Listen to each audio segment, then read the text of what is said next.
उस रात खेतों में पानी देने की बारी राजू हारी की थी, इसलिए वो चांदनी रात में तेज तेज कदम उठाता हुआ वडेरा अली नवाज की जमीनों की तरफ जा रहा था।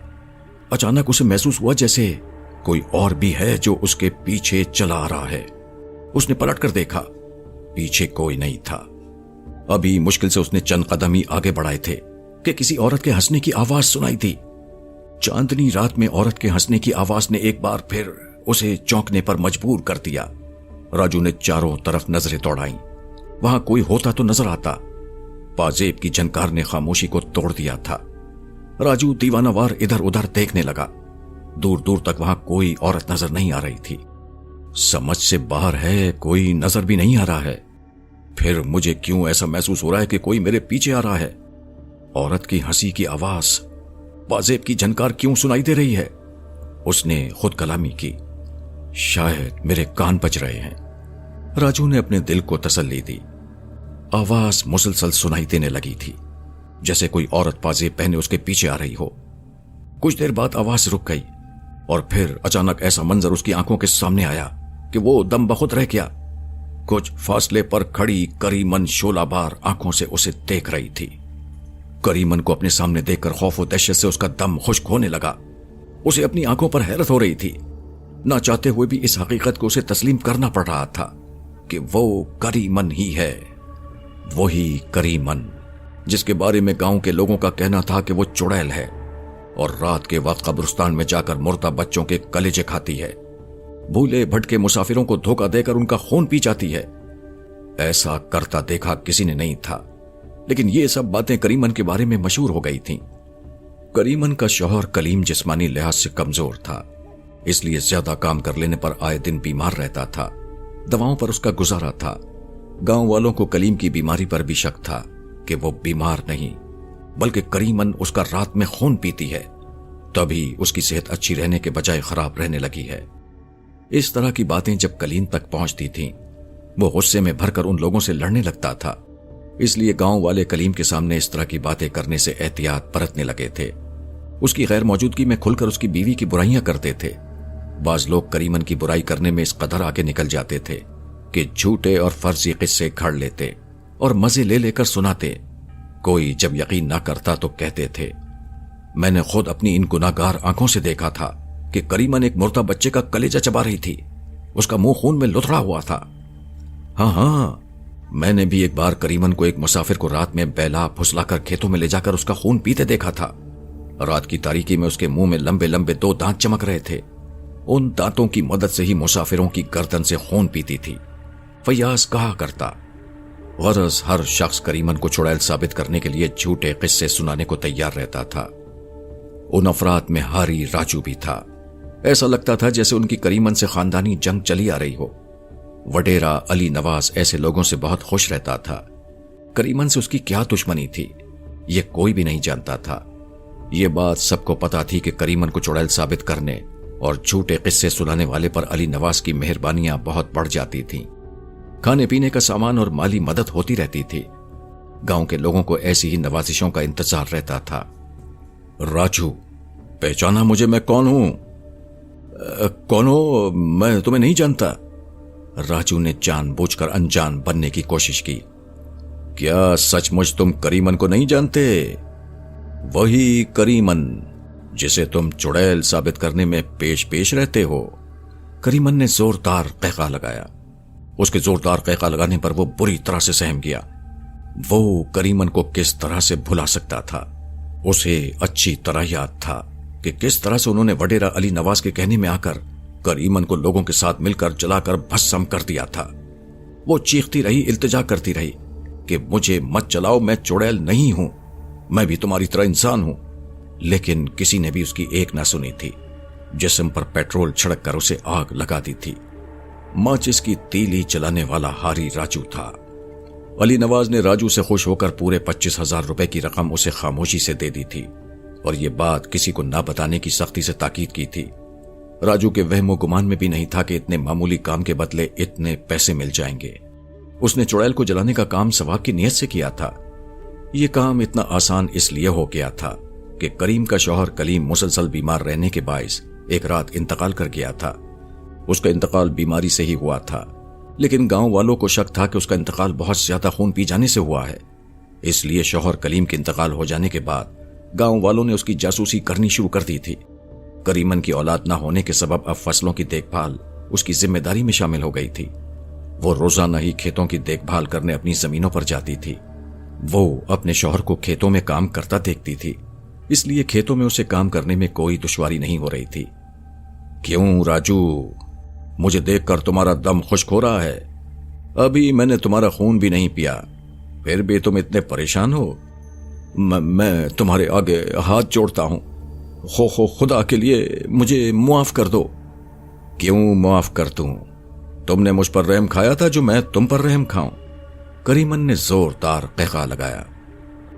مجھ سے غلطی ہو گئی تھی، اب ایسا نہیں ہوگا۔ راجو پر سخت گھبراہٹ طاری تھی۔ اب بچا ہی کیا ہے، مجھے تم نے زندہ جلا کر مار ڈالا، میرا شوہر بھی اس دنیا میں نہیں ہے، ہماری جائیداد پر وڈیرے کا قبضہ ہو چکا ہے، یہ سب تم لوگوں کی وجہ سے ہی ہوا ہے، اگر تم مجھے جینے دیتے تو ایسا نہ ہوتا۔ تمہارے لیے پورے گاؤں میں مشہور تھا کہ تم چڑیل ہو، اس لیے ہم نے ایسا کیا۔ کیا تم نے اپنی آنکھوں سے ایسا دیکھا تھا؟ نہیں تو پھر کیوں تم نے اعتبار کیا؟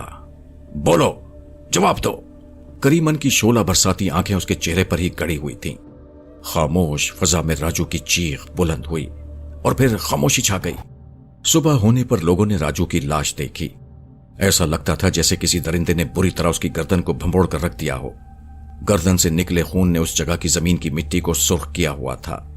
کھیتوں سے اٹھا کر راجو کی لاش کو گاؤں لائے جانے پر کوہرام مچ گیا۔ گھر والے بہن کر رہے تھے، جبکہ پورے گاؤں کے لوگوں کے ذہنوں پر دہشت بیٹھ گئی تھی۔ کسی کی کچھ سمجھ میں نہیں آ رہا تھا کہ کیا ہوا ہے۔ کچھ لوگ دبے دبے لفظوں میں کہہ رہے تھے، یہ کریمن چڑیل کو جلانے کا نتیجہ ہے، اب اس کی روح گاؤں میں کسی کو بھی نہیں چھوڑے گی، ایک ایک سے انتقام لے گی۔ سب سے زیادہ خوفزدہ گاؤں کا وڈیرا علی نواز تھا۔ اس نے ماضی میں بھی اسی طرح مختلف لوگوں کی زمینوں کو ہڑپ کیا تھا۔ علی نواز کو یہ شوق تھا کہ اس کی گاؤں میں اتنی زیادہ زمینیں ہوں کہ کوئی اس کا مقابل نہ ہو۔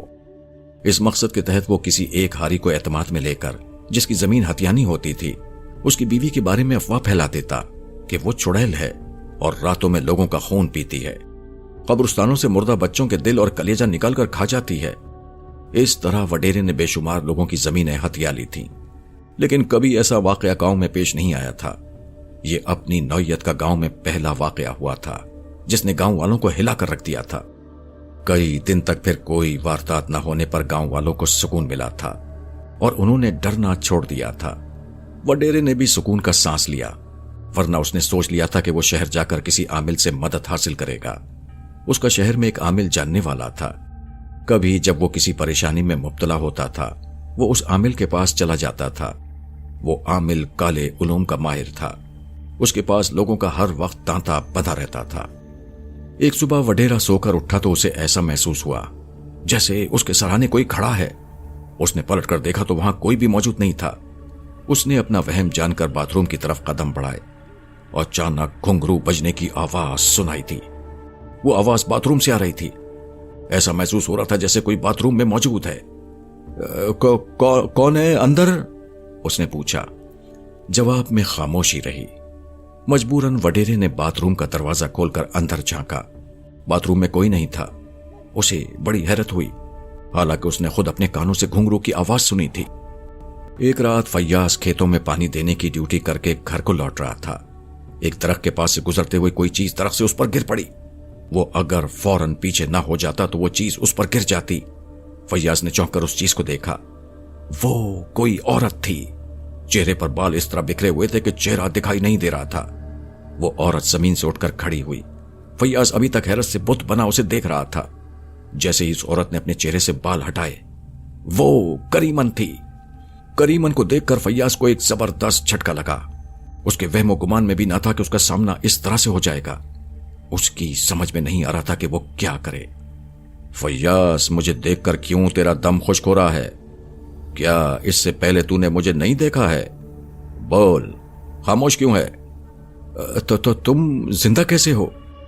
جیسے تم زندہ ہو، وہ زوردار قہقہ لگا کر بولی، اور میں اس وقت تک زندہ رہوں گی جب تک وڈیرا علی نواز مر نہیں جاتا تجھے میرا ساتھ دینا ہوگا، ورنہ تیرا انجام ہاری راجو سے بھی زیادہ بھیانک ہوگا۔ مجھے کیا کرنا ہوگا؟ فیاض ہکلانے لگا۔ میری بات غور سے سن، وزیرہ علی نواز خونی ہے، اس کے جسم میں کسی رات ایک بدرو صلاحیت کر جاتی ہے، وہ راتوں میں لوگوں کا خون پیتا ہے۔ یہی نہیں بلکہ اکثر قبرستان میں جا کر تازہ قبر کھود کر مردے کا دل کلیجہ چبا جاتا ہے۔ تجھے وڈیرے کا یہ روپ لوگوں کو بتانا ہوگا۔ میں یہ بات کس طرح سے وڈیرے کے خلاف بول سکتا ہوں؟ میں نے اسے کسی کا خون پیتے نہیں دیکھا۔ تو نے مجھے کسی کا خون پیتے دیکھا تھا؟ پھر تو نے مجھے چڑیل کس طرح ثابت کیا تھا؟ اسی طرح سے تجھے وڈیرے کو ثابت کرنا ہوگا۔ وڈیرے کا اصل روپ دیکھنا چاہتا ہے تو ابھی اور اسی وقت وڈیرے کے ڈیرے پر جا کر دیکھ، اس کے منہ پر انسانی خون لگا ہوگا۔ کریمن نے غصے سے اس کی طرف دیکھا۔ میں دیکھ لیتا ہوں۔ فیاض اس کے اس طرح دیکھنے پر گھبرا گیا تھا۔ پھر فیاض تیز بھاگتا ہوا چلا گیا۔ وڈیرے کے ڈیرے پر جا کر ہی سانس لیا۔ وڈیرا اسی وقت نیند سے بیدار ہوا تھا۔ اس کی نظر جیسے ہی خوفزدہ فیاض پر پڑی تو وہ چونک گیا۔ فیاض، کیا بات ہے؟ تو اتنا گھبرایا ہوا کیوں ہے؟ سائیں، مجھے کریمن ملی تھی، وہ کہہ رہی تھی۔ یہ کہتے کہتے وہ رک گیا۔ ہاں بول، کیا کہہ رہی تھی؟ سائیں، آپ پر الزام لگا رہی تھی کہ آپ انسانوں کا خون پیتے ہیں۔ وہ بکواس کرتی ہے، اس میں ہمت ہے تو میرے سامنے آ کر بات کرے، وڈیرا غصے سے بولا۔ سائیں، آپ کے منہ پر خون لگا ہوا ہے، فیاض نے ہمت کر کے کہہ ہی دیا۔ وڈیرا یہ سن کر گھبرا گیا اور اپنا چہرہ آئینے میں دیکھا۔ واقعی اس کے منہ پر خون لگا ہوا تھا۔ خون دیکھ کر وہ مزید گھبرا گیا اور جلدی سے خون صاف کرنے لگا۔ دیکھ فیاض، یہ اس خبیث کریمن کی شرارت لگتی ہے، وہ مجھے بدنام کرنا چاہتی ہے، اس بات کا تو کسی سے ذکر نہ کرنا۔ جی سائیں، میں کسی سے نہیں کہوں گا، فیاض یہ کہتا ہوا ڈیرے سے لوٹ آیا۔ وڈیرا اس کے جانے پر سوچ میں پڑ گیا۔ اب تک وہ زمین ہتھیانے کے لیے جو حربہ استعمال کرتا تھا وہی حربہ اب کریمن نے بھی استعمال کیا تھا۔ اس کی سمجھ میں نہیں آ رہا تھا کہ جب کریمن کو زندہ جلا دیا گیا تھا تو پھر وہ زندہ کیسے ہے۔ اچانک کسی عورت کے زوردار قہقہ لگانے پر اس نے چونک کر ادھر ادھر دیکھا۔ اس جگہ اس کے علاوہ کوئی بھی نہیں تھا۔ پھر کسی عورت کے قہقہے کی آواز اسے کیسے سنائی دے گئی؟ دوپہر میں راہ چلتے ہوئے فیاض کی دانش سے ملاقات ہو جانے پر اس نے صبح کے واقعے کے بارے میں تفصیل سے بتایا، جسے سن کر دانش بھی دم بخود رہ گیا۔ فیاض بھائی، یہ تم نے بڑی خطرناک خبر مجھے سناتی ہے۔ اس کا مطلب ہے کہ کریمن میرے پاس بھی آئے گی۔ اب یہ اس کی مرضی پر منحصر ہوگا کہ وہ مجھے زندہ چھوڑ دے یا ہلاک کر دے، دانش نے پریشان ہوتے ہوئے کہا۔ میں تمہیں بھی زندہ چھوڑ دوں گی، اس شرط پر کہ تمہیں وہی کرنا ہوگا جو میں تمہیں کہوں گی۔ اچانک کریمن کی آواز سنائی دینے پر وہ دونوں بری طرح چونکے۔ ایک جانب کریمن کھڑی انہیں گھور رہی تھی۔ کریمن، تو تم؟ دانش کی گھگی بن گئی تھی۔ اس کے وہم و گمان میں بھی نہ تھا کہ اتنی جلدی کریمن سے ملاقات ہو جائے گی۔ دانش، تم بڑے بہادر شخص ہو، مجھ جیسی عورت سے ڈر رہے ہو۔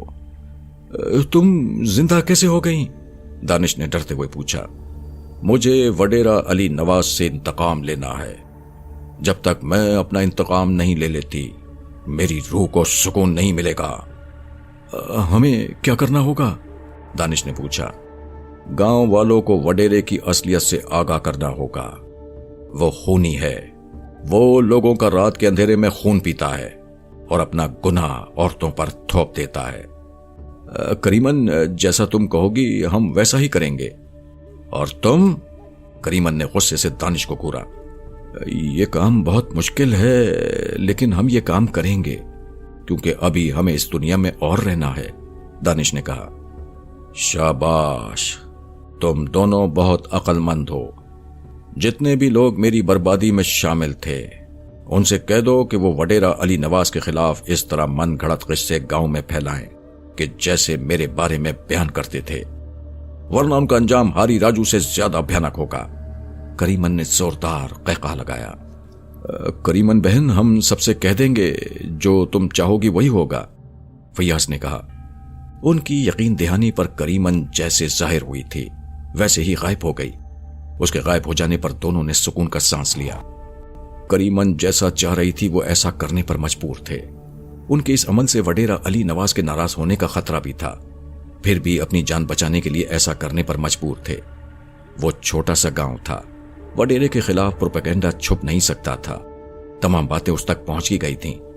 जिस तरह वो औरतों के खिलाफ प्रोपेगेंडा कराया करता था, वैसा ही प्रोपेगेंडा उसके खिलाफ हो रहा था। गांव का हर शख्स अपने किस्सों से वडेरे को खूनी साबित करने पर तुला हुआ था। जब यह तस्करा दूसरे गांव तक पहुंचा तो अली नवाज गुस्से से तिलमिला उठा और गांव के लोगों को जमा करके सख्त अल्फाज में प्रोपेगेंडा करने से मना कर दिया।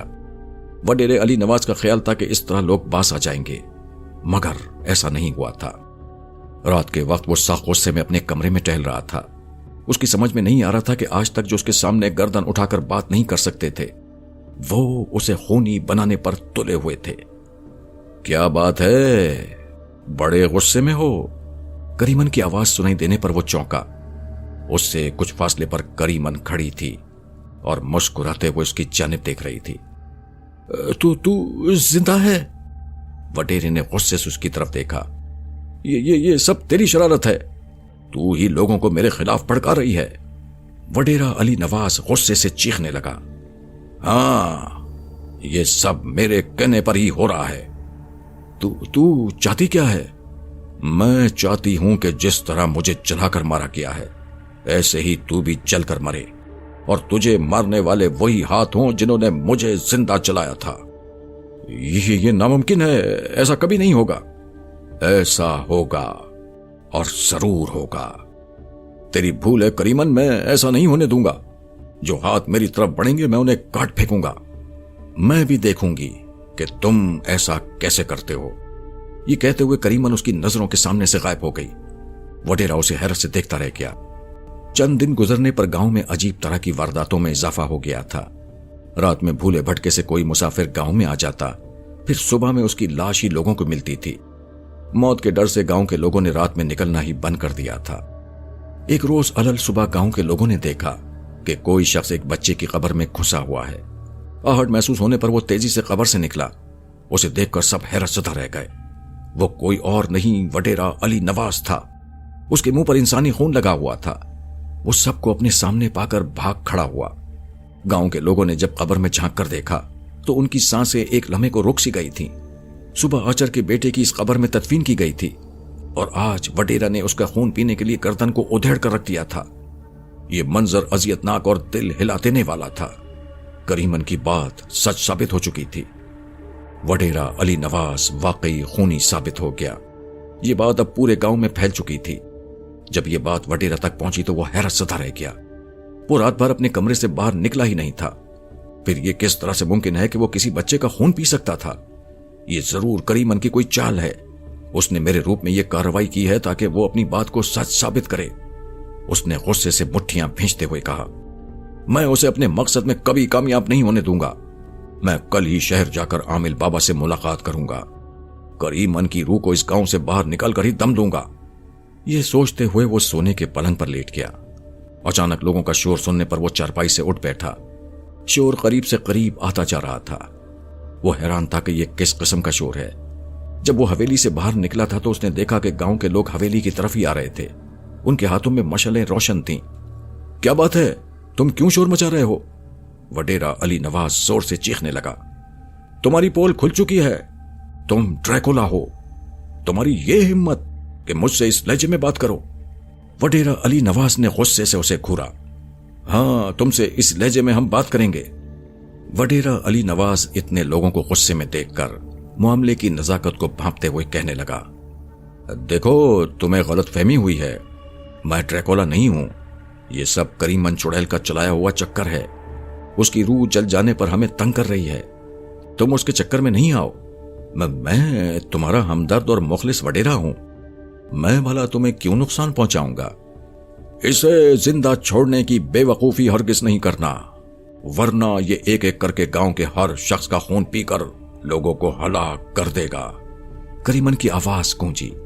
उसकी आवाज का गूंजना था कि सब मिलकर वडेरा अली नवाज पर टूट पड़े। किसी ने उस पर तेल छिड़का, किसी ने आग दिखाई। वडेरा अली नवाज आग में बुरी तरह से जलने लगा। कोई भी उसकी मदद को नहीं आ रहा था। हत्ता कि वडेरे के घर वाले भी हवेली से नजारा देख रहे थे, लेकिन किसी की इतनी हिम्मत नहीं हो रही थी कि वो वडेरा अली नवाज को बचा ले। देखते ही देखते आग ने वडेरा अली नवाज को राख के ढेर में तब्दील कर दिया। दूर खड़ी करीमन मुस्कुरा रही थी। गांव के लोग उसे आसानी से देख रहे थे और फिर करीमन गायब हो गई। उस दिन के बाद फिर किसी ने करीमन को गांव में नहीं देखा। शायद उसकी रूह को सुकून मिल गया था। वडेरा अली नवाज की आधी से ज्यादा जमीनों पर गांव के लोगों ने कब्जा कर लिया था। जो थोड़ी बहुत जमीन बची थी वो वडेरे अली नवाज के बेटों ने औने पौने दामों में बेच दी और शहर में जा बसे। गांव में अब कोई वडेरा नहीं बचा था जो किसी गरीब की बीवी पर चुड़ैल का इल्जाम लगाकर उसकी जमीन पर कब्जा कर सके।